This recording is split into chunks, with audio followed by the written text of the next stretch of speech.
ઝાલોદની દીપિકા ધ્રુવ Agarwal એસએવીએમ video સ્પર્ધામાં પ્રથમ ક્રમાંકે આવી।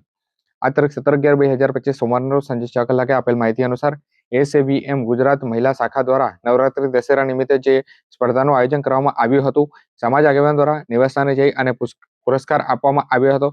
એસએવીએમ શ્રી અગ્રવાલ વિકાસ મહાસભા ગુજરાત મહિલા શાખા દ્વારા નવરાત્રી અને દશેરા તહેવારના ઉપક્રમે વિડીયો સ્પર્ધાનું ભવ્ય આયોજન કરવામાં આવ્યું હતું। સમાજની બહેનો અને યુવતીઓએ સફળતાપૂર્વક ભાગ લીધો હતો અને આ સ્પર્ધામાં આજે ઝાલોદની દીપિકા ધ્રુવ અગ્રવાલે સર્જનાત્મક અને સુંદર પ્રસ્તુતિના આધારે પ્રથમ સ્થાન પ્રાપ્ત કર્યું હતું।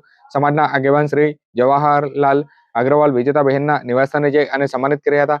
પુરસ્કાર વિતરણ સમયે પરિવારજનોએ આનંદ વ્યક્ત કર્યો હતો અને સમાજના કાર્યકરો પણ ઉપસ્થિત રહ્યા હતા। સ્પર્ધાનો હેતુ સમાજની મહિલાઓના સર્જનાત્મક વિકસાવી, સાંસ્કૃતિક પરંપરાઓ પ્રત્યે જોડાણ વધારવું અને સામાજિક ભાગીદારોને પ્રોત્સાહન કરવાનો હતો। એસએવીએમના અધ્યક્ષ CA દિનેશ ગર્ગે જણાવ્યું કે મહિલાઓની પ્રતિભાને રાષ્ટ્રીય મંચ ઉપર પહોંચાડવાનો મહાસભાનો મુખ્ય ધ્યેય છે। તેમજ મહામંત્રી સંજીવ અગ્રવાલે ઉમેર્યું કે આગામી સમયમાં વધુ બહેનોને તક મળે તેવું આયોજન વધુ કરવામાં આવશે અને સમાજના કાર્યગણ તથા સમાજનો ભાગ લેનાર બહેનોને સહકારથી કાર્યક્રમ સફળતાપૂર્વક પૂર્ણ કરવામાં આવ્યો હતો।